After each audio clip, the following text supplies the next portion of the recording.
টাকা পয়সার সাথে যদি একটু মেধা, একটু বোধ বুদ্ধি জ্ঞান না থাকে তাহলে অনেক জায়গায় অপমানিত হতে হয়। তার একটা উদাহরণ হচ্ছে এই ছেলেটা এক ইন্টারভিউতে বলেছে যে সে সায়েন্সে সেকেন্ড ইয়ারে পড়ে, অর্থাৎ সেকেন্ড ইয়ারে পরে সায়েন্সে পড়ে, কিন্তু কোনো সাবজেক্ট নাই। তো অনার্স সেকেন্ড ইয়ারে পড়লে একটা সাবজেক্ট থাকে, সে সেটা বলতে পারে নাই।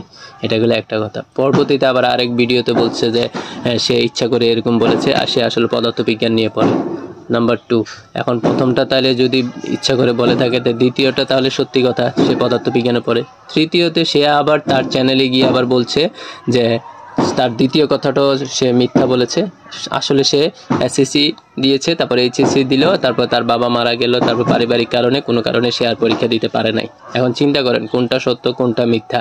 এইভাবে গোলক দাদার মতো করে তথ্য যদি সোশ্যাল মিডিয়াতে দেয় তাহলে নিজেও হেনস্থা হবে, মানুষের হাসির পাত্র হবে। তো যদি তথ্য দিতে হয় তাহলে সঠিক তথ্যটা দাও, নয়তো নিজে স্বীকার করে নাও যে আমি এই পড়াশোনা করি না, অথবা আমার পড়াশোনা এতটুকু। একদম সত্য কথাটা যদি বলে তাহলে কিন্তু তার এখানে আর এত কৈফিয়ত দেওয়ার কিছু থাকে না।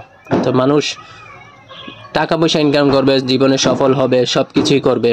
তো এটা খেয়াল রাখা উচিত যেন আমি যাই করি না কেন সবসময় সত্য কথাটাই বলবো। আসলে সত্য কথার একটা দাম থাকে, কিন্তু সে সেটা ঘুরাতে গিয়ে মজার হাসির পাত্র হয়ে গেল।